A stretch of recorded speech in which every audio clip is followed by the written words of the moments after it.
Minha primeira aula de História da Arte esse ano, eu estava dando as aulas de Linguagem Visual da tarde. Para quem não me conhece, meu nome é Amanda, meu segundo ano no cursinho e meu segundo ano na graduação da Unicamp também. Vou dar essa primeira parte da aula de hoje, que o tema é fauvismo.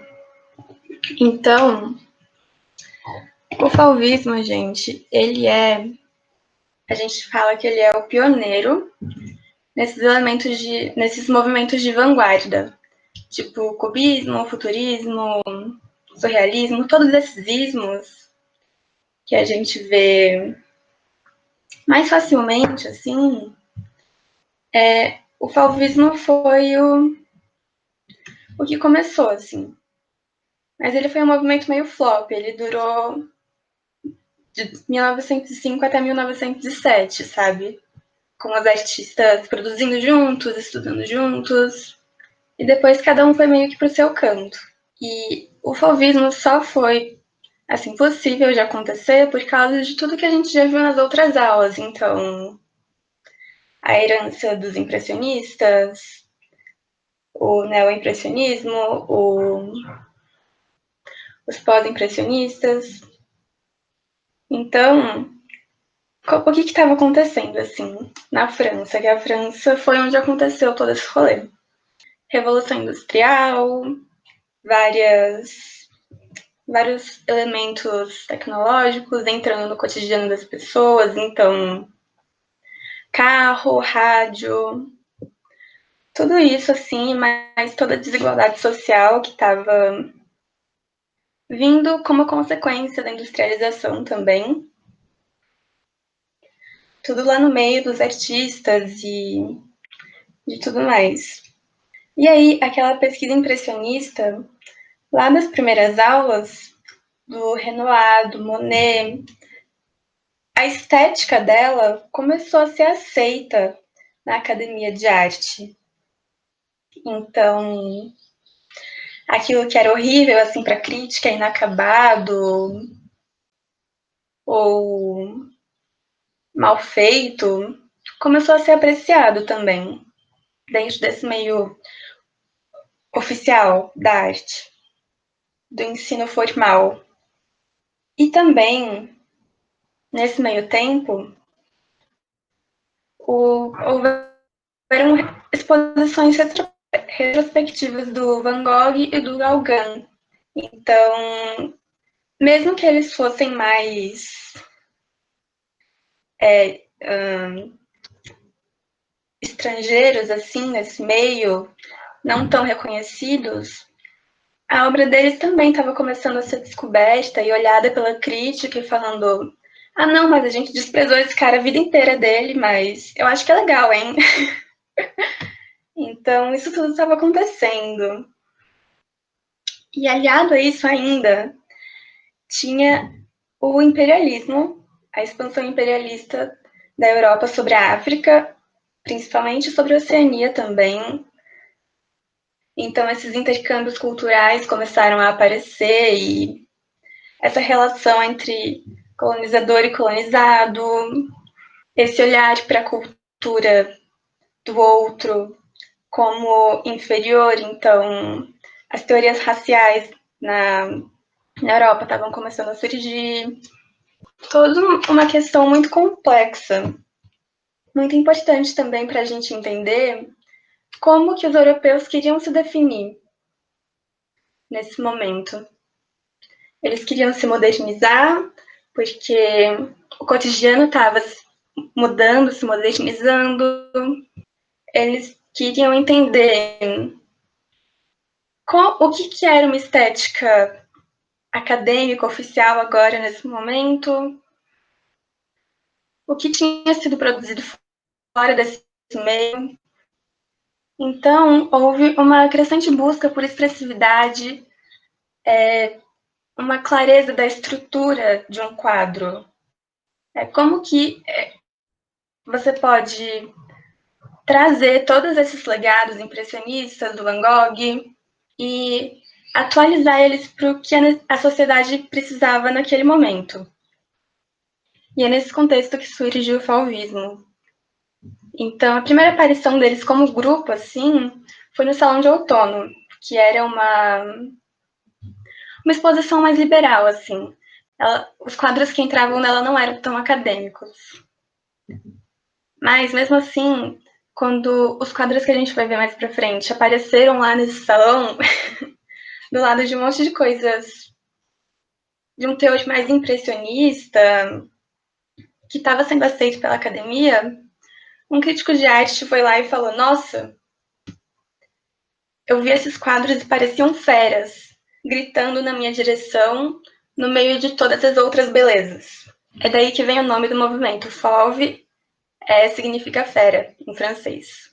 A gente vai ver mais pra frente que nem eu disse, não foi um movimento que durou muito, então ele é bem curto, assim, mas ele é muito importante. Então aqui eu trouxe o Cézanne, né, que ele estava querendo essa coisa da construção perfeita de uma imagem, para a gente relembrar mesmo. Pode passar para o outro também. O Van Gogh, que tem essa questão bem missionária dele. Eles lembram que ele queria ser... eu esqueci a palavra agora. Mas ele era muito religioso, ele tinha esse propósito super espiritual na arte. E essa pintura em especial eu trouxe porque ela tem muito ritmo dentro dela. Que nem a Noite Estrelada, a parte mais alaranjada, dá para ver o caminho das pinceladas e como que ele construiu esse quadro. Eu acho ele muito lindo também. Queria mostrar. E eu trouxe também esse quadro do Gauguin, que a gente cancelou na última aula, porque, né? Estragando lá os lugares por onde ele passava. Mas trouxe esse aqui para a gente ver principalmente como ele divide esse quadro em duas grandes seções de cor. Então tem a parte das pessoas, que tem esse contraste mais branco e preto, e depois tem uma grande seção vermelha, e isso divide o quadro em uma diagonal, e isso é uma coisa muito que os fauvistas se apropriaram muito durante as pesquisas deles. E essa máscara foi meio o que começou, assim, todo o movimento. Foi o que deu, o que virou a chavinha na cabeça desses artistas fauvistas e falou: nossa, não, a gente tem que produzir desse jeito. Começou com o Vlaminck. Ele estava lá pintando no Porto de Paris. E aí ele passou por uma lojinha de antiguidades e ele viu algumas estátuas e essa máscara, trazidas da região dos Camarões. Estava sendo colonizada pela França naquela época. Aí ele virou e falou: nossa, que lindo! Mas aquele olhar europeu sobre a arte estrangeira. Então, para ele, a beleza estava no primitivismo dessa máscara e essa simplificação da técnica, assim. Então, mesmo que eles admirassem muito a arte africana, eles admiravam desse jeito esquisito europeu, que é, nossa, o que eu já vi é muito mais elaborado na técnica, mas isso é muito mais expressivo na sua simplificação. Então é meio que esse dualismo, assim, do europeu se definindo a partir do outro e uau, que exótico! Tipo, tá exótico pra você, mas enfim, você não sabe o contexto disso. Todo esse rolê que a gente sempre discute nas aulas. Mas essa é a máscara que começou tudo isso. E é legal de pensar que durante esse período, assim, vários itens ritualísticos, ou mesmo do cotidiano desses locais que estavam sendo colonizados, começaram a ser produzidos em massa para exportar para a Europa, por causa dessa demanda que estava começando a surgir também por uma arte que fosse exótica. Eita, uma porta bateu aqui, gente. Mas então é isso. Então, a gente não sabe a história dessa máscara, porque tudo é sempre muito apagado, os registros e tudo mais. Porém, essa máscara muito provavelmente foi produzida nessa lógica de produção em massa que estava acontecendo nos lugares colonizados pela Europa. E também, traduzindo o termo dela na linguagem local para gente, o título dela acaba sendo ou Máscara Branca ou Jovem Mulher Branca. Então, as questões de como se dão as relações Europa e África. Mas a gente não sabe, não tem como saber, porque o registro dela é apagado. Outra coisa que eu li sobre ela é que a cor branca também é muito associada com morte nesse local. Então, os antepassados voltavam da cor branca para fazer contato com os que ainda estavam vivos. Então, a gente não sabe realmente qual que é a origem dessa máscara. Mas ela que começou todo esse rolê estético do fauvismo. Eu trouxe outros exemplos para ver também. Essas duas máscaras, embora também estejam em museus dos Estados Unidos, elas provavelmente foram produzidas no contexto local e não no contexto de cultura de massa que estava se formando também. Trouxe para não ficar só um exemplo. Mas as principais características são essa simplificação das formas, a boca pequena, os olhos reduzidos, o nariz grande, as formas ovular, em elipse, ovuladas, não sei. Mas são as principais características que chamaram mais atenção para esses europeus de quem a gente vai falar hoje. Então, as principais características do fauvismo são essa pesquisa entre o equilíbrio entre a sensação, que é o uso da cor, e a composição, que é o desenho, porque eles estavam insatisfeitos com o resultado impressionista. Para eles era uma coisa que não passava emoção, que era puramente científico.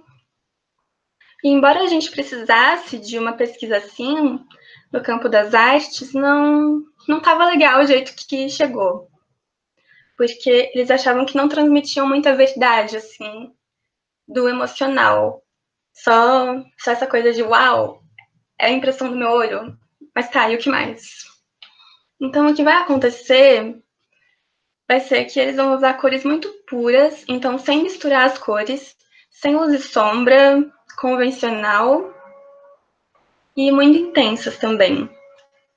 E esse uso das cores muito puras e sem luz e sombra vai causar um efeito plano na tela.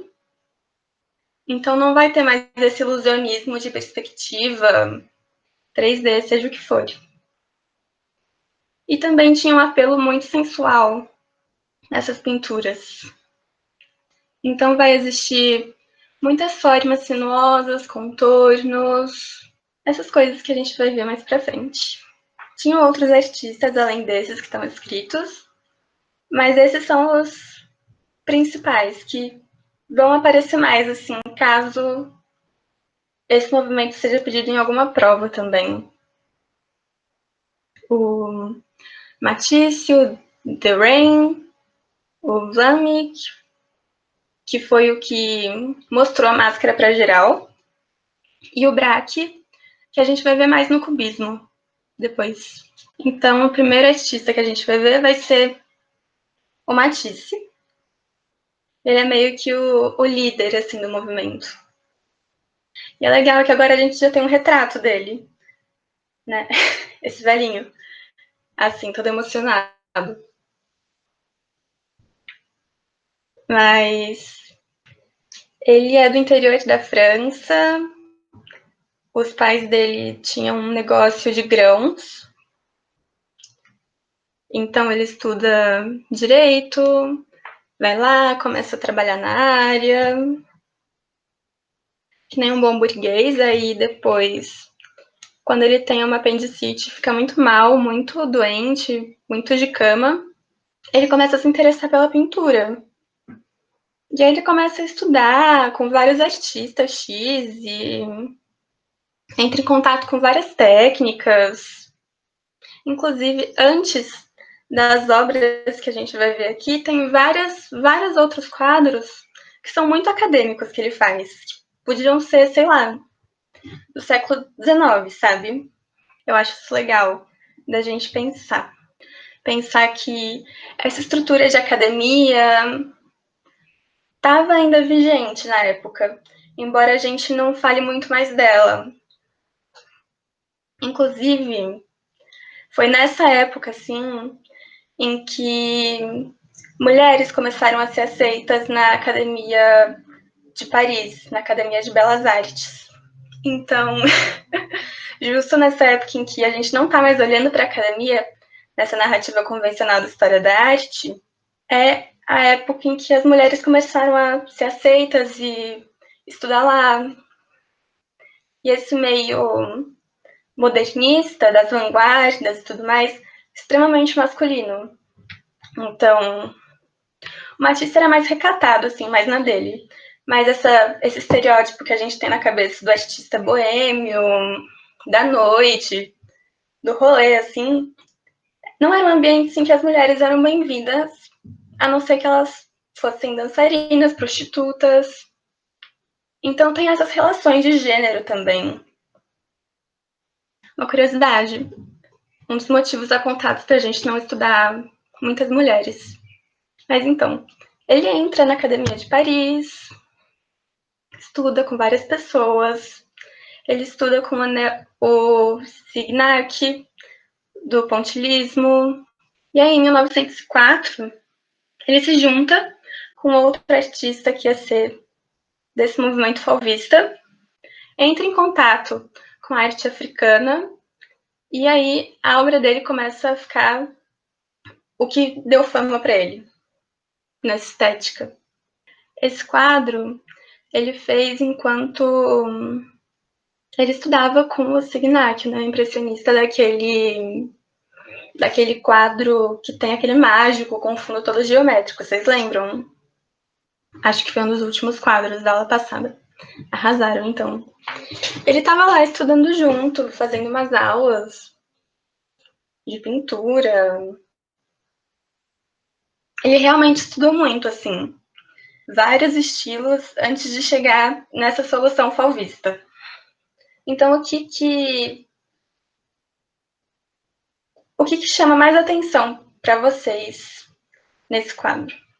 O cenário, mas também, se a gente pensar numa análise mais formal, assim, desse quadro, isso, pontilhismo. Como que o pontilhismo, as cores, essa paisagem do cenário se relacionam? Assim, qual que é a sensação que vocês têm quando vocês olham esse quadro? Movimento, calor. Parece que a imagem está tremulando. Sim, verdade. Porque é uma técnica diferente da que o Signac usava, né? Os pontos não estão tão juntinhos a ponto da gente nem saber que são pontos. E eu acho que isso, essa coisa trêmula, assim, passa essa sensação de calor pra gente. Junto das cores quentes que ele usa. E fazendo uma relação com o Cezanne também, esse tema das banhistas era super, super assim, tradicional, né? Então essa técnica nova, pioneira do pontilhismo, aliada a um tema super tradicional, que são banhistas, numa praia, fazendo um piquenique. Aqui a toalhinha com os pratos. E agora esse quadro, o que vocês me dizem dele? Como que esses elementos formais se relacionam com a sensação que a gente sente também? Movimento, calor, parece que o ambiente sente como as pessoas retratadas. O que mais chama atenção para vocês nesse quadro? As formas. Que tipo de formas? Dai, você falou questão de perspectiva perto e longe. E como que a gente percebe esse perto e longe? Pela escala, assim. As formas são distorcidas e parece que a árvore se mistura com o corpo. Parece mesmo. Por essas curvas, né? Da composição. Bem legal pra gente pensar nesse quadro, né? Porque seria muito doido. Estão acontecendo várias coisas ao mesmo tempo. E eu acho que mesmo que ele seja assim, tem várias coisas em movimento, várias cenas acontecendo, ao mesmo tempo ele passa uma sensação muito de harmonia. Então, ele tem essa divisão no meio, então, como se as árvores formassem uma cortina pra gente e emoldurassem todo esse rolê que está acontecendo. E essa sensação de calor, de movimento também, a gente pode pensar que as cores que ele usou são todas praticamente quentes. Tem o verde contrastando com os laranjas, mas o que predomina nesse quadro? Amarelo, rosa, vermelho. Então, essas cores quentes justapostas, a gente vai ver isso na aula de cor mais pra frente. Mas quando a gente coloca muitas cores quentes juntas, elas expandem assim o nosso olhar. Então elas estão sempre crescendo, elas não ficam paradas, sabe? É muito doido de se pensar. Então, esse quadro assim é muito importante para a gente pensar o fauvismo, porque ele tem a harmonia da composição, ele tem um desenho muito bem estruturado e ao mesmo tempo ele tem essa expansão da cor. Então, é isso assim. Se a gente for pensar numa síntese do fauvismo. E vocês vão ver que os temas usados são sempre assim: sensualidade, paz, essa volta para um estado menos conturbado do ser humano. São coisas que eles sempre buscavam muita harmonia. Para eles, a arte servia para decorar a vida. Então, não era uma obra decorativa só para estar num museu. Era para colorir a vida dos homens, digamos assim. É muito bonito esse quadro mesmo. Aqui eu trouxe uma estátua também que estava na coleção do Matisse. Eles compravam uma rodo, assim, nessas lojas de antiguidades, essas peças de arte que eram trazidas dos lugares colonizados para a Europa. Sempre estudavam, assim, com elas e se apropriavam da estética delas, né? A gente pode pensar que todas as revoluções que a gente estuda na história da arte europeia, elas se dão através do contato do europeu com o outro. Então, pós-impressionismo, arte japonesa, fauvismo, cubismo, arte africana. É muito importante da gente pensar isso, sempre ter isso na cabeça.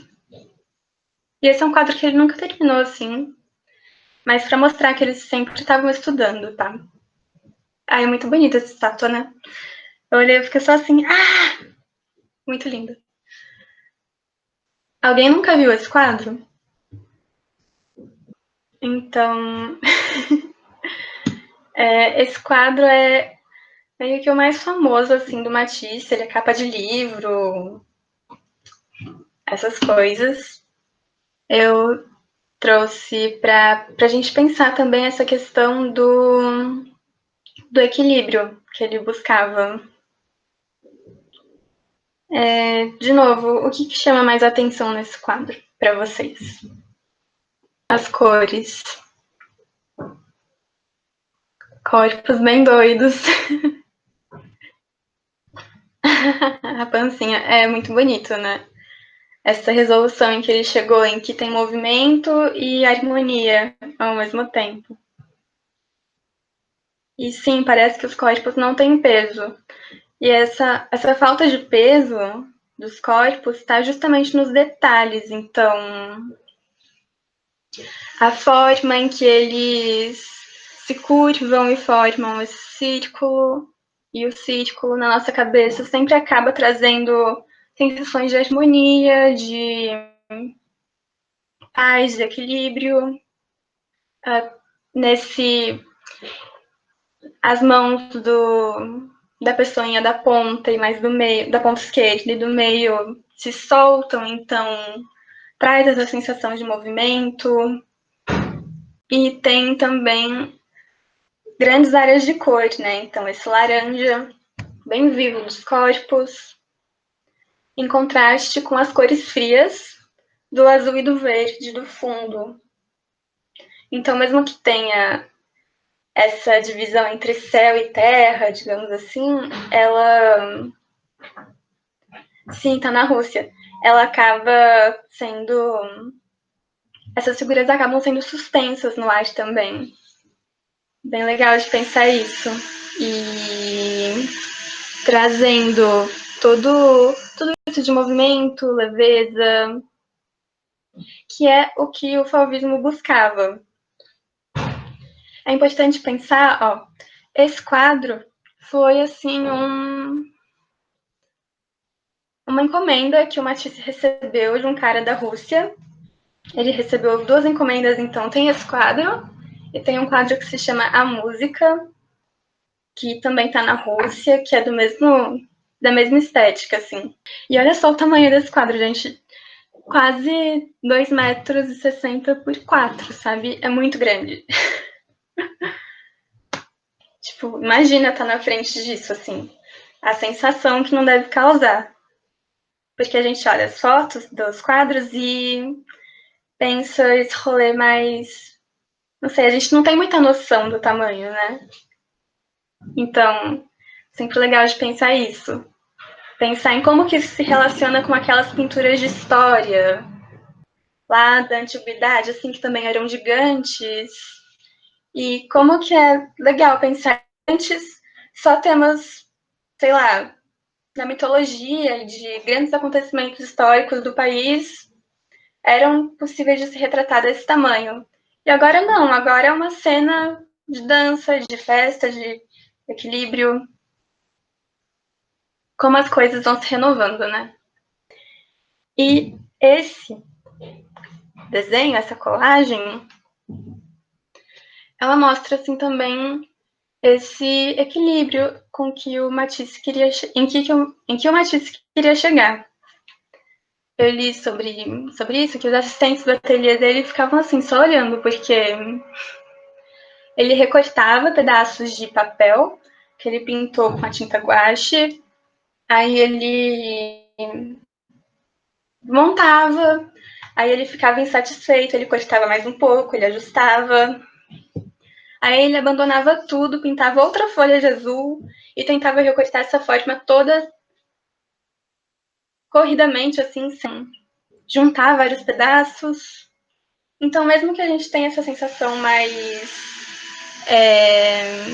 essa sensação mais de um desenho livre, ele é extremamente metódico na execução. Então, mesmo que o fauvismo tenha esse nome de fera por causa das cores e dessa agressividade dos quadros em relação... Quem vê coisa não decorre. Essa agressividade, assim, se você coloca os quadros na frente de outros mais clássicos, na real é uma grande pesquisa para você ver o equilíbrio entre a sensação, sensualidade, sensorialidade e o lado racional também de um quadro, que é a composição, o desenho. Aí o movimento acabou, né? Ele foi muito flop. E o Picasso estava lá nesse meio também, ele estava entrando em contato com a arte africana e sendo todo... Lá ele estava meio na dele. Aí ele pinta esse quadro que a gente vai ver na aula de cubismo, as Madames d'Avignon, e assim, ele deixa os fauvistas meio que sem rumo, porque ele revoluciona tudo que eles estavam querendo revolucionar, e aí todo mundo meio que entra em crise existencial e se separa. Alguns se juntam ao cubismo, e, e aí ele... Cada um segue seu rumo. O Matisse seguiu vivendo assim, ele ganhou fama, expôs nos Estados Unidos, o Braque se juntou ao cubismo. Então, foi isso, assim. O fauvismo é muito importante pra gente ver o começo desses movimentos de vanguarda, mas, assim, ele não durou muito. É só uma faísca, assim. Esse é um quadro que eu trouxe daquele primeiro artista que entrou em contato com a máscara branca. Ele tinha uma brisa muito grande com máscara, gente. Ele escrevia também contos e, tipo, ele escreveu um conto em que um homem ele era levado à loucura pelos olhos vazios, que nem máscaras, das mulheres que olhavam para ele, assim.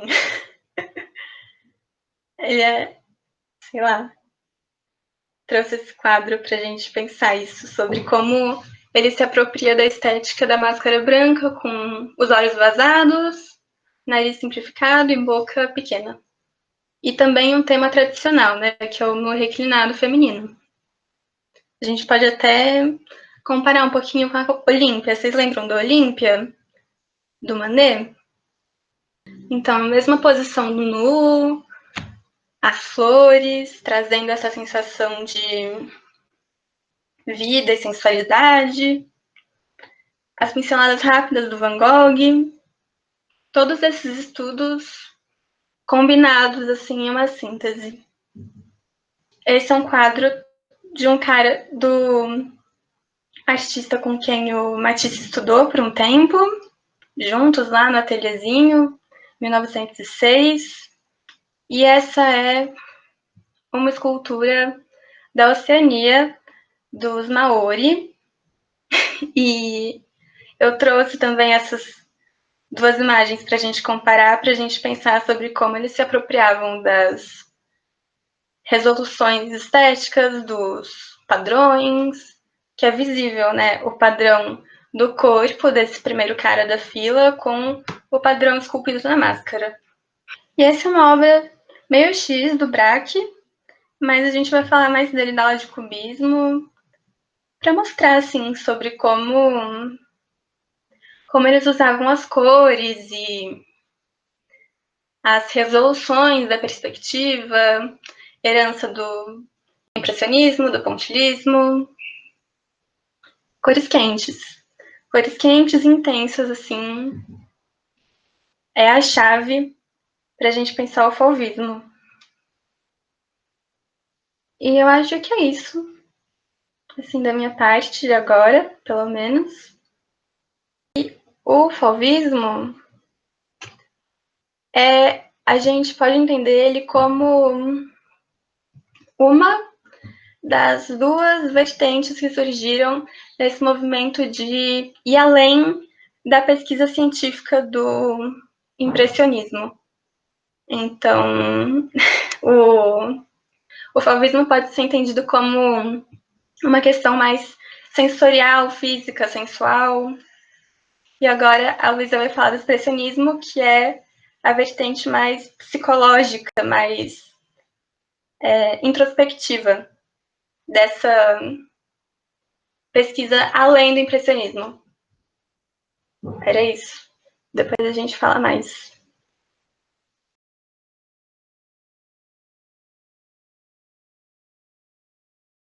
Oi, pessoal.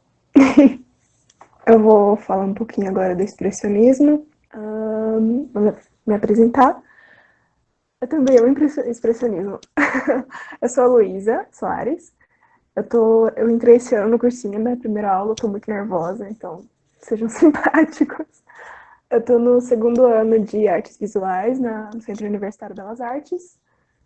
E é isso aí, espero que vocês gostem da aula, podem ir participando, perguntando o que vocês tiverem aí em mente. Então vamos começar com o expressionismo. Contextualização. Pode passar, né? Então, a contextualização. O expressionismo ele se deu muito forte na Alemanha. Ele principalmente reflete os horrores da Primeira Guerra Mundial. O expressionismo ele tem esse nome por causa da expressão forte dos sentimentos, da subjetividade. O começo do desemprego, da desigualdade social, como a Amandinha falou. A Alemanha tinha acabado de ser unificada, então a industrialização dela estava muito atrasada, ela começou a ser muito rápida, e isso causou muitas consequências, né?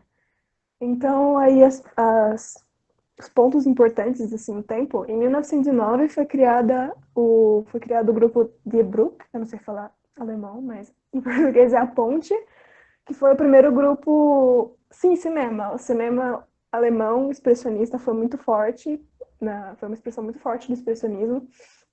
E não cai muito em prova, mas a gente vai falar um pouquinho dele também no final da aula, que eu acho interessante falar.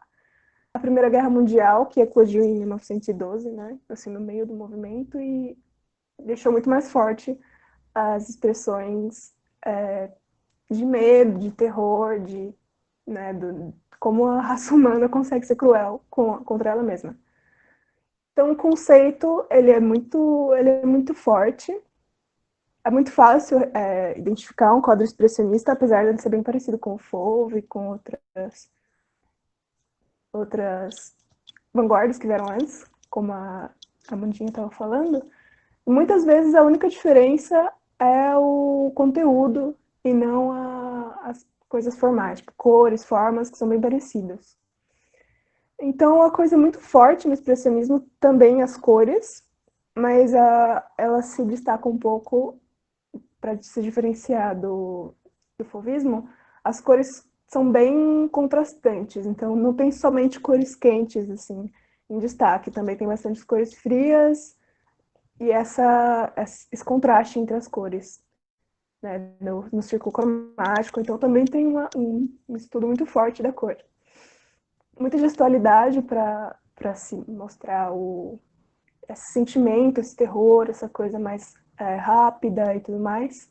Muitas curvas, muitas formas deformadas, a forma humana deformada, a natureza deformada, como se o sentimento estivesse sendo exalado para fora do ser humano para as imagens do quadro. E essa ligação também com o primitivismo. Os artistas começaram a mexer muito com a gravura, estilo gravura principalmente. O Edvard Munch, por exemplo, fez muita gravura, eles faziam estudos na gravura, e a gravura era muito usada para fazer os jornais, imagens em jornais, mas como a fotografia estava sendo mais democratizada, a gravura foi mais deixada de lado e os artistas começaram a se apropriar dela para fazer arte, porque o artista gosta de se apropriar das coisas, né? Eu adoro também. O primeiro artista que a gente vai falar, eu acho que é o mais conhecido do expressionismo, que é o Edvard Munch. Ele nasceu na Noruega, ele não é alemão, por incrível que pareça. O Munch não vai ser cancelado, não que a gente saiba, ele não tem motivos para ser cancelado. Ele teve uma infância muito difícil, ele perdeu a mãe quando ele tinha 5 anos, e a irmã dele, uma das irmãs dele, a irmã que ele mais gostava, morreu de, acho que de tuberculose, alguma coisa assim. E ele teve esse contato com a morte na infância, né? Ele foi bem precoce. E ele é um símbolo do expressionismo, porque ele tinha esse terror, esse sentimento e tudo mais. E esse é o quadro mais conhecido dele, que é o Grito. E apesar de ele estar um pouquinho pequeno aqui na imagem, eu queria fazer uma análise dele com vocês. O que chama a atenção de vocês nesse quadro? O que vocês diriam de expressionista nele? Comentem.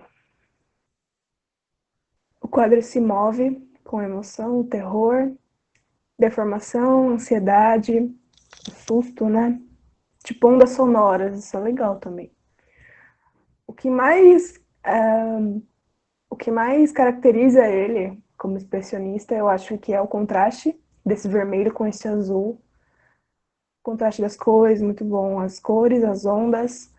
As ondas também são muito fortes no expressionismo, as formas curvas de uma forma geral, porque a curva ela é um sinal ela representa, né, a subjetividade, a questão de criação humana mesmo, sei lá, uma coisa mais que gera mais movimento e mais sentimento. O rosto simplificado para deixar a emoção em destaque, formas subjetivas, não sendo realista, muito bom, não é nada realista. Essa diagonal também é muito forte da ponte aqui, né? O medo expresso muito claro no rosto da pessoa. Memória de sonho, muito bom, muito boa observação. Eles também mexem bastante com essa questão de sonho, de pesadelo. A ponte me lembra corredores enormes de filmes de terror, né? Lembra o Iluminado, né? É muito. E essas duas pessoas aqui atrás que parecem não estar tá nem aí, né? Tipo, tá tudo normal na vida delas. Elas estão ótimas. Essa visão é mais do artista e do personagem retratado. Então parece que o terror do personagem está sendo exalado para o cenário. Então essas ondas azuladas não dá para saber onde termina o mar ali, aquele lago, onde começa o céu, essas cores muito fortes, pinceladas marcadas. Então esse quadro ele representa muito bem o expressionismo, como vocês mesmo perceberam ali, com essas características bem subjetivas, sem preocupação com representação natural e realista. E o sentimento muito forte, né? Esse quadro do Man, que eu achei ele muito legal para analisar também. Eu queria muito fazer uma análise com vocês antes de vocês verem o nome do quadro, mas agora, enfim, já foi. O que chama a atenção de vocês nesse quadro? O que vocês veem? Sombra, isso é importante, a sombra. No cinema alemão, expressionismo alemão, eles usam muito a sombra para representar a deformação que a gente vê na pintura expressionista. A sombra dá um peso, chama a atenção do olhar, né? E o que vocês me... Vergonha, desconforto. Muito bem. O que mais vocês veem no olhar dessa menina? Ou na expressão corporal dela? O que vocês me dizem? Ela parece assustada, medo, frio, frio. Medo. E pelo nome do quadro, o que vocês me dizem? Incomodada? Pelo nome do quadro, o que vocês acham que essa pintura representa? A primeira vez que eu vi esse quadro foi numa aula de História da Arte e muitas pessoas acharam que ela tinha perdido a virgindade, que essa sombra representava um homem ou alguma coisa assim. Mas vocês fizeram uma interpretação bem certa, assim, ela acabou de ter a menarca, ela acabou de menstruar, acabou de virar mocinha. E isso é um marco na vida de toda mulher, tudo mais. Ela tá com vergonha, desconforto de crescer. Muito boas observações de vocês. Ela tá com as mãos cruzadas em cima do corpo dela, em cima, especialmente da vagina, e ela tá tentando esconder as vergonhas dela, uma coisa bem Adão e Eva, assim. Ela acabou de virar uma mulher, né? E o Edvard Munch, ele se incomoda, assim, ele se preocupa com demonstrar o sentimento desse momento. Então, ela tá à sombra deste implícito quase que o choque da mudança. A sombra... parece que a sombra também tem um rosto, né? Parece que a sombra é um ser, assim, que tá saindo dela. Então, de novo, essa ideia do sentimento se exalando, saindo do personagem e indo pro quadro, indo pro ambiente que o personagem tá. Isso é muito forte no expressionismo. Então, peso, sim, peso nas costas, bem observado também. Essa pintura, ela se chama Amor e Dor, mas ela também é conhecida como a vampira. O que vocês observam nesse quadro? O que vocês me dizem sobre ele? Ela tá abraçando, o cabelo parece sangue. Bem observado. Uma paixão tão intensa que se torna melancolia. Bonita essa observação. As cores contrastantes, mais uma vez. As cores frias do ambiente contrastando com o cabelo. Então, as cores, de novo, contrastando cores frias e quentes, aí como vocês viram nos outros quadros também. No expressionismo, principalmente nas pinturas do Munch, ora ele representava a mulher como uma dádiva, como um ser perfeito, ora ele representava a mulher como uma escória, como a fonte de toda ansiedade, a fonte de todo sofrimento. Então isso é uma coisa presente nesse quadro. A mulher meio que é a fonte de... parece que é um porto seguro do homem, mas ao mesmo tempo ela é a angústia do homem, porque ela gera ansiedade, ela gera medo, ela gera várias coisas aí, insegurança e todas essas questões subjetivas aí de uma pessoa que teria os probleminhas mentais. E o Monk também tem problemas com relacionamentos e tudo mais, e não consegue manter um relacionamento. E aí tudo isso está expresso nas pinturas dele, né? Essa pintura também é conhecida como a vampira, né? Acho que porque o rosto da mulher tá bem posicionado no pescoço do homem, esse cabelo lembrando sangue, como vocês observaram. Então, e também sugando, como se estivesse sugando o sangue do homem, sugando a sua energia, ali, causando fraqueza e sentimentos ruins. Contraste da mulher com cores quentes e homens com cores frias, bem observado também. E reparem as sombras. As sombras atrás deles também é muito, muito delineada. E é como se as sombras dele também estivessem se abraçando, como se fossem dois seres diferentes. Alguém só reparou o homem agora, ok? Assim, a sombra parece um escudo, a sombra acaba... parece um cobertor, assim. Ela é muito forte nas pinturas do Munch, as sombras. E as cores frias e quentes, que vocês podem reparar, assim, até no fundo, como se fosse uma luz que estivesse batendo. Essas pinceladas fortes também, que parece que foi feito com giz, assim, né? Não, nem parece pintura a óleo. Mas essas são as características também. Sempre tem muita subjetividade, muito sentimento, muita dor, muita ansiedade, muita angústia. Agora a gente vai falar um pouquinho do Kirchner. Ele foi importante, muito importante no expressionismo. Vocês conhecem o Kirchner? Ele não é muito conhecido, apesar de ele ter sido muito, muito importante no movimento expressionista. Bom, ele nasceu em uma cidade na Alemanha. Ele foi o integrante mais destacado do grupo da Ponte, né, que foi o que colocou o expressionismo assim na história. Esse quadro é As Três Banhistas. Vocês podem ver muita bidimensionalidade, as pinceladas curtas.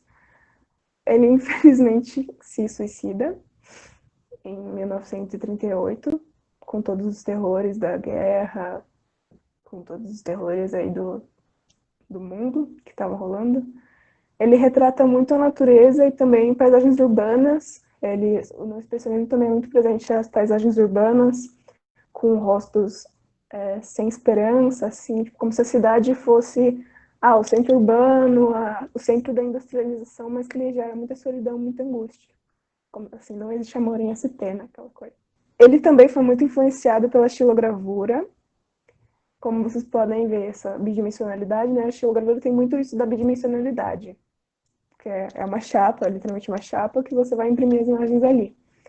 Então, essa simplicidade da estilogravura, ele tenta passar isso para as pinturas. Nessa pintura, também muito o tema clássico das banhistas, né? Vocês estão vendo aí, são 3 banhistas, elas estão no meio da natureza, o contraste das cores, esse amarelo com esse verde, como se fosse uma frio e quente, se misturando, os rostos bem simplificados, vocês podem ver, as formas curvas, também lembra um pouquinho as máscaras que a gente viu com a Amanda, essa influência do primitivismo. A gente fala primitivismo bem entre aspas, porque agora com os nossos novos estudos de antropologia, a gente vê que o primitivo é um termo muito eurocentrista, é um termo muito meio que fetichista, exotista, das culturas indígenas, africanas, enfim, que não são eurocentristas, né, que não são europeias propriamente ditas. Eu trouxe esse quadro dele que ele não traz tanto sentimento, assim, eu diria, não traz tanto terror, mas que eu queria mostrar muito pelas cores e pelas formas. O que vocês me dizem sobre cores, formas e perspectiva nessa pintura? São cores muito bonitas, muito confortáveis aos olhos. As sombras são muito simplificadas, vocês podem ver na neve, assim, as sombras são manchas, não tem aquele claro escuro do clássico, não tem essa transição da luz para a sombra, é uma mancha ali só para mostrar que tem sombra ali. As cores são muito harmônicas, sim, frio, as cores frias representando ali o frio, né? Esse céu, essa mancha no céu também é bem expressionista. O contraste do vermelho, as tons de boas passeando. Essa é uma paisagem meio que mistura o urbano com a natureza, né? Então, ela transmite bastante calma. Essa calma que vocês estão tanto sentindo é por causa das cores clarinhas, das cores pastel. Então, esse branco, o azul clarinho, esses contrastes com o vermelho também chamam a nossa atenção, eles chamam a atenção da nossa visão. Então, quando a gente bate o olho no quadro, a gente vê esse vermelho, a gente acaba olhando para ele, primeiro de tudo. O contraste também dá um pouco de calma, ele dá harmonia, assim, ele traz a nossa visão para a gente poder olhar todo o quadro. Parece um incêndio, esse vermelho traz um tchan, assim, esse vermelho dá um tchan. Posso só estar chapando, ok? Acontece. Então esse vermelho ele vem para dar um tchan na pintura, né? Porque se ela fosse tão calma assim, tão harmoniosa, acho que não teria tantas características expressionistas assim, né? Mas esse vermelho vem para chamar a nossa visão, para meio que chamar a atenção. As luzes no céu também são bem interessantes. Parece uma pessoa, né? Ou eu que tô chapando também.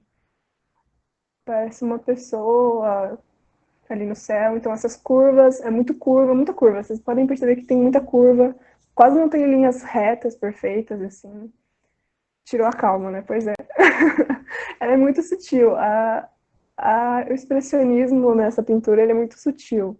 Você tem que parar, olhar, observar o pé grande chegando, nossa. Então, essa é uma pintura que eu trouxe para vocês verem também que o expressionismo não está só no conteúdo. Então, não é só sempre uma pessoa gritando, uma mulher que acabou de virar mocinha, meu Deus, que absurdo, como assim? Como que aconteceu isso? Não é só o conteúdo, mas sim as questões formais, né? Então, as sombras mais, assim, bruscas, essa representação mais bidimensional, caso arvorezinhas ali, não sei se vocês estão vendo ali no fundo os pinheirinhos também, então é uma coisa bem para fechar a composição. Então é uma composição muito muito harmônica, uma composição muito bem feita, Mas, tipo, não quer dizer que o expressionismo, eles só metem o louco e vão pintando, assim, os que eles estão sentindo. Também tem todo um estudo, toda uma, toda uma, um certo academicismo até. Agora a gente vai falar do Kandinsky. Acho que o Kandinsky também é muito conhecido, mas não por causa da sua fase expressionista. Ele é mais conhecido por causa do abstracionismo, né? Que ele foi o pioneiro do abstracionismo, aquelas composições que ele fazia com aquarela. Mas ele teve uma fase expressionista que eu acho muito importante a gente falar. Vocês conhecem o Kandinsky? Falam para mim o que vocês sabem sobre ele.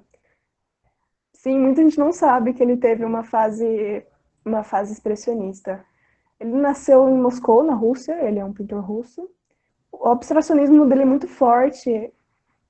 Tá bom, obrigada, Ani. O expressionismo, ele já começa com essa relação com a música, com o ritmo, a harmonia e tudo mais. O misticismo, né, ele tinha todas essas influências que levaram ele para o abstracionismo. Mas antes dele se debruçar assim, com o abstracionismo, ele fundou, né, junto com Franz Marc, que é outro pintor expressionista que a gente vai ver, o Cavaleiro Azul. Eu não sei falar alemão, não vou nem tentar, pra vocês não ficarem com vergonha de mim. Que foi um grupo muito forte, um pouco expressionista, um pouquinho de outros. Começando assim, outros movimentos também. O Paul Klee mexia um pouco com o surrealismo. O Paul Klee é incrível, é um artista incrível. Ele não parava quieto, assim. Vale a pena dar uma pesquisada sobre o Paul Klee. Acho que não sei se a gente vai chegar a falar dele em outras vanguardas. Mas eles surgem ali em 1911, no comecinho da guerra, e eles acabam se dissolvendo em 1914 por causa das tensões políticas da guerra e tudo mais. Então aqui eu pus uma pintura dele, foi uma das primeiras pinturas dele que eu achei, assim, que é a Munique, esse daí, que eu acho que fica na Alemanha mesmo. Então essas cores fortes, as sombras, daria para confundir essa pintura com o fauvismo, né? Porque as cores quentes estão muito fortes, esse contraste forte das cores quentes com as cores frias, como se os sentimentos dele estivessem mesmo exalando ali. É bem colorido, muito colorido. As pinceladas rápidas, fortes, esses contornos, poucas sombras. As sombras são bem fortes, assim, bem destacadas. Não é uma sombra muito realista. E como se misturasse, eu acho muito interessante que parece que ele mistura todas as estações, né? Parece que está na primavera, mas também dá essa sensação de frio, ao mesmo tempo que dá essa sensação de calor. Eu acho isso muito legal. Isso, não sei se eu estou viajando também, mas vocês sentem isso também? É por causa das cores, né? Misturadas, assim. Então, essa pintura eu trouxe também para mostrar um pouco mais também dessa questão das sombras marcadas. As sombras do expressionismo são muito marcadas, muito. Elas não são naturais, assim, é como se fosse um outro plano, assim, como se fosse outra coisa. Então, essa Estrada de Ferro em Murnau, acho que é assim que fala, e vocês podem ver os planos, eles são muito bidimensionais. A gente percebe o que está na frente, o que está atrás, por causa de um costume que a gente tem de leitura de imagem, de Gestalt, até um pouquinho a gente vê nas aulas de linguagem visual. Parece que tem uma mão gigante, é verdade, nessas árvores, assim. É questão de movimento, dá muito movimento. As pinceladas rápidas dão essa questão de movimento, essa fumaça é um gif, parece um gif, né? Você passa o olho, assim, parece que o trem tá andando mesmo. E essa fumaça saindo do trem dá essa questão de movimento, que dá para perceber, assim, que ele tá andando para frente e a fumaça tá ficando para trás. Então, esse movimento que o Kandinsky adora, né? A questão do ritmo, essas casinhas, assim, essas nuvens, parece uma repetição, essas torres também, tem toda essa repetição, que eu disse que tem muito forte a repetição no trabalho dele. Ele gostava muito de música, ele gostava muito desse misticismo, isso que atraiu ele para o expressionismo, porque essa questão subjetiva, essa questão que vem lá de dentro, assim, e eles param na pintura, com cor, com movimento, com todas essas coisas. Então, eu acho legal falar que o Kandinsky passou pelo expressionismo antes de desenvolver o abstracionismo, né? Antes de ser o pioneiro do abstracionismo.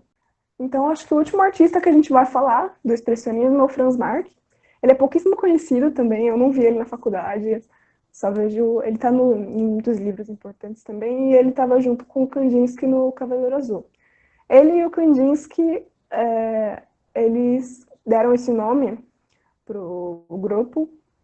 O Kandinsky gostava muito da cor azul, ele sentia que era uma cor que instigava o ser humano, instigava o desejo, que era uma cor muito subjetiva mesmo, uma cor muito emocional, né? Muitas pessoas, a teoria das cores fala que é um azul, o azul é uma cor intensa, uma cor dos sentimentos, até a cor da tristeza, né? Algumas pessoas, alguns teóricos dizem. E o Franz Marc, ele tinha uma questão muito forte com os animais. Então ele gostava muito de cavalos, diga-se de passagem. Então eu trouxe essa pintura assim bem autoexplicativa, né? Um cavalo azul. Ele gostava muito de cavalos, ele retratava muito o Spirit. Ele retratava muito animais, mas não de uma forma harmônica, assim, amiguinho do ser humano, o ser humano domina animalzinho, não. Ele gosta de retratar os animais de uma forma muito natural, muito naturalista até, de uma forma bruta, da forma que eles são encontrados na natureza, selvagens mesmo. Ele infelizmente morreu muito novo, ele morreu aos 36 anos, porque ele foi recrutado para lutar na guerra, na Primeira Guerra Mundial. Ele morre na Batalha de Verdun, na França. Então essa questão das curvas, Peaky Blinders, essa questão das curvas, as cores fortes, as sombras marcadas. Vocês podem ver o fundo tem várias cores diferentes, você nota um pouco da perspectiva, mas ela é muito bidimensional, uma coisa muito sem curva, sem sombra, desculpa. E o cavalo, ele tem essas sombras bem marcadas, são coloridas, muito bom. Aqui eu trouxe essa obra. Essa obra é muito parecida com as obras do futurismo. É bonita essa obra, né? Ela é bem impactante, assim. Então essas pontas, ela começa um pouco do futurismo porque ela sai um pouco das muito futurista, ela lembra muito as obras futuristas. Ele abandona um pouco das curvas do expressionismo nesse quadro, né? Em outros trabalhos dele, e começa a trabalhar com as linhas retas, parece que tá pontudo, né? Parece pontudo. E se você olhar bem, você vê vários bichinhos no meio. Eu acho isso muito legal. Isso também vem começa um pouquinho a influência do cubismo. Então, se você olhar bem, dá para ver uns bichos, dá para ver ali uns bichos que não sei se dá para identificar muito bem. Parece um cavalo, assim. Esse se chama O Destino dos Animais. Então, ele é muito forte. É muito difícil de identificar, por isso que eu encontro muito esse começo caminhandinho assim para o cubismo e para o futurismo. Então as cores fortes, contrastantes aí do expressionismo, a questão dos sentimentos, assim, ele parece que ele coloca os sentimentos dele nos animais, ou ele tenta enxergar os sentimentos dos animais. Esse quadro se chama O Destino dos Animais. Então, eu acho que ele pensa também em que os animais vão ser utilizados pelos seres humanos, né? Os cavalos, a questão dos cavalos na guerra é muito forte, eles usavam muito cavalo, o cavalo morria, o cavalo sofria muito, o cavalo tomando tiro, o cavalo, enfim, passando por uma exaustão, e ele gostava muito de cavalos, então ele retratava um pouco disso também, a questão da guerra. E nesse quadro vocês veem aí o caos, né? Dá pra ver um cervinho aqui no canto direito, no canto esquerdo, em vermelho. Não sei se é um cavalo, um cervo, não sei. Esse quadro, então, acho que já fizemos uma boa análise sobre ele. Um boi rosinha, parece um boi mesmo. Ele retratava também bois, vacas. Essa pintura é muito legal dele, chama Vaca Amarela. Eu acho esse nome engraçado, né?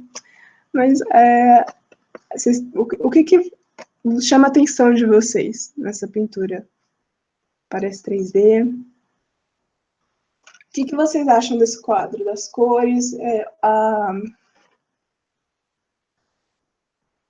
A Jovens observou que parece 3D, né? E eu acho que parece 3D por causa justamente da cor amarela da vaca, né?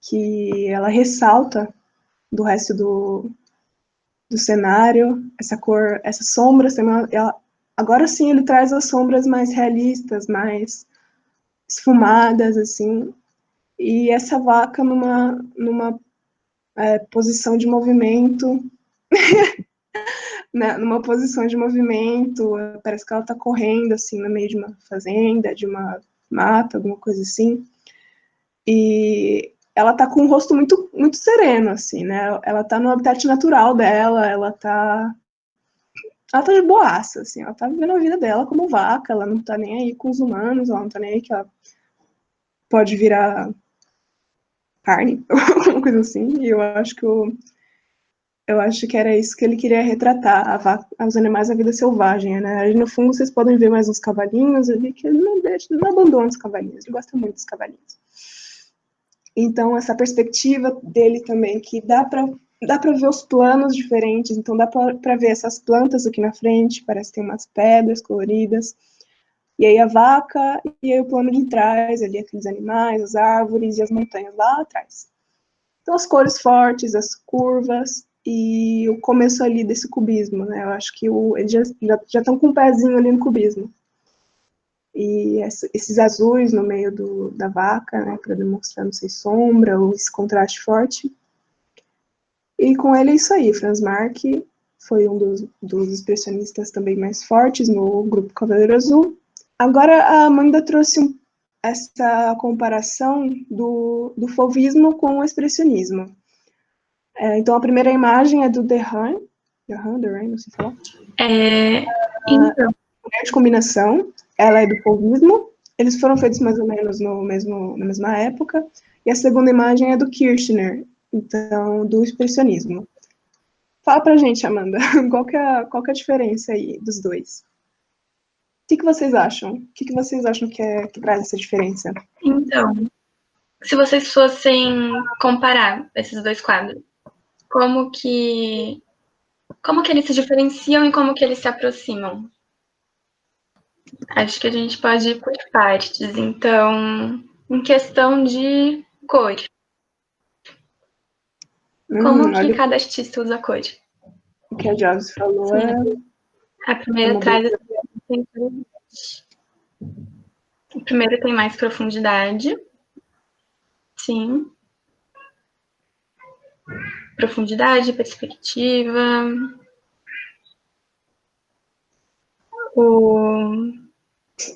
A Marcela, ela tem muito a herança da Chilo, né, da xilogravura. Marcela parece uma criança. O fauvismo vem mais com as formas, cores e a sensualidade. E o expressionista vem mais com uma ideia de melancolia e formas menos realistas indo para o subjetivo. Isso mesmo. E a segunda tem mais contraste entre as cores. Muito bem observado. É mais essa questão muito sutil, né? É muito sutil a diferença. Mas é uma questão muito de conteúdo, do conceito, do que eles queriam retratar, né? Então, o expressionismo é muito mais o sentimento, você podem ver a expressão da Marcela é muito mais expressiva do que a da esquerda. Ela demonstra mais sensualidade, mais harmonia, como se ela estivesse te fazendo um convite, assim, né? E a Marcela não, a Marcela tá muito balada. Ela tá com uma cara de, não sei, de paisagem. Você tá fazendo boas observações. Sim, e eu acho que esse uso da cor dele, amarelo a gente associa comumente, assim, como sol, calor, alegria, e nesse quadro é completamente uma sensação de náusea, né? Lembra um pouquinho da puberdade também, né, do Monk. Sim, a posição dela. É mais um olhar de vazio, tipo, minha vida acabou mesmo, que nem o cara falou. Acho que é isso, nesse slide. Sim, e acho que só para fechar, assim, nesse uso que eles fazem da cor, esse primeiro quadro do... Ai, pode voltar rapidinho? Rapidinho. esse uso da cor do primeiro quadro, ele tem um contraste muito forte entre cores frias e cores quentes. E aí traz essa sensação de equilíbrio e de sinuosidade, contorno, profundidade. Aí no outro, como a gente tem várias chapas de cor que são uma herança da estilogravura, que nem o pai falou, essa sensação de planificação é aumentada. Primeiro, a sensualidade é mais explorada como uma emoção positiva e lúdica, na segunda como um peso. A segunda mostra a parte triste, né? A parte de uma mulher, uma criança, que foi exposta à sensualidade muito mais cedo do que deveria. Essa cara de tristeza, assim, de vazio, de desesperança. Enquanto a primeira, ela parece que está te fazendo convite, né? Ela tem esse olhar sensual, essa boquinha ali, um biquinho, essa pose. Elas estão praticamente na mesma pose, mas a primeira ela está muito mais disposta. Ela está com essa postura mais disposta, esse olhar, essa linguagem corporal mais disposta, mais sensual. Enquanto a segunda está nessa mesma pose, mas está com essa postura, a linguagem corporal muito mais cansada, muito mais exaustiva, assim. Você olha e você sente o cansaço dela. Sim. E ao mesmo tempo que ela está ali, como se ela tivesse sendo obrigada a estar ali e, tipo, fazer o quê, né? Agora pode passar. A gente vai falar um pouquinho do cinema alemão. Então, o cinema expressionista alemão, ele vem muito forte aí com essa expressão alemã. O seu auge foi um pouquinho depois do auge da pintura, foi em 1920, então ali com o desenvolvimento do cinema tal, era o cinema mudo, cinema branco e preto, era passado em telões e tal, e as músicas eram tocadas ali na hora, era tipo uma orquestra, só os góticos online, é bem gótico mesmo. Ele tem uma inspiração muito forte do gótico, da época romântica, então o Bram Stoker, o Drácula, o Edgar Allan Poe, com seus contos de terror. Eu coloquei essa imagem do Nosferatu, que é o vampirão. ele é inspirado no Drácula, do Bram Stoker. Dá para ver um pouco nessa imagem a questão da distorção das imagens. Então, como que eles iam fazer para distorcer pessoas, atores de verdade, né? Que na pintura é só distorcer as imagens na hora de pintar. Como que eles faziam para distorcer, então, os atores? Um pouquinho de maquiagem, então eles faziam essas maquiagens que deixavam as pessoas bem pálidas e os olhos pesados. Como vocês podem ver aí, uma roupa bem grande, uma roupa maior do que o corpo do ator, né? Com esses ombros bem que tornam ele um pouco corcunda, assim, um pouco imponente. Essas mãos, as mãos dele, acho que não dá para ver muito bem nessa imagem, mas ele tem as mãos com os dedos bem compridos, as unhas compridas, e ele é a imagem de terror, assim, ele é como se fosse o vilão da história, mas também em outras histórias, como o Frankenstein, ele acaba assim, ele é bem inocente, assim, mas ele é o feio, né, o medonho, um vampiro. Então eles tentavam refletir também os horrores da guerra, as coisas que eles viam. Os figurinos e os cenários eram muito distorcidos, eram tipo casas assim feitas de papelão que eram muito distorcidas mesmo, não tinham as paredes retinhas, elas eram como se fossem sombras. E eles também usavam muito a sombra para fazer essa distorção. Então tem uma cena do Nosferatu que é super famosa, que é ele subindo as escadas da casa, de uma casa, né? E aí aparece a sombra dele assim subindo, esses ombros largos, mais largos do que a imagem real na sombra, as mãos dele super assustadoras assim, com essa sensação de que ele vai te pegar assim. E essa é uma das principais obras, né, do cinema expressionista alemão, o Nosferatu. Também tem um dos mais famosos, é o Gabinete do Dr. Caligari, que também é muito, muito bom. Todos esses filmes estão disponíveis no YouTube, não sei todos, mas o Gabinete do Dr. Caligari e o Nosferatu estão. Eles são muito legais, é muito legal ver para vocês entenderem um pouco dessa distorção, desse pânico. No cinema ele era um pouco mais despreocupado, assim, então esse sentimento de medo, de temas mórbidos, temas de monstros e tudo mais, para representar um pouco desse terror, desse medo, dessa tristeza também, né? E a questão dos monstros, um vampiro, tem um mágico, né? No gabinete do Dr. Caligari tem um mágico, tem um sonâmbulo, então todas essas imagens, assim, representando todo o medo, todo, né, a guerra, o pós-guerra, né, que é o auge do cinema expressionista foi em 1920. Então, eles tentam se distrair um pouco dos horrores, da crise econômica muito, muito forte que estava rolando, especialmente na Alemanha, né, que eles perderam a guerra. E acho que o cinema foi também um pouco de como eles tentavam se distrair dessa grande tragédia que estava acontecendo no mundo. Então, acho que por hoje é isso. De expressionismo é isso aí. Vocês têm alguma dúvida, algum comentário, alguma coisa que vocês queiram falar, discutir? Gostaram da aula? Minha primeira aula, gente. Gostaram da aula? Eu gosto muito de expressionismo. Espero que vocês gostem também, que vocês tenham gostado da aula. Então, acho que por hoje é isso.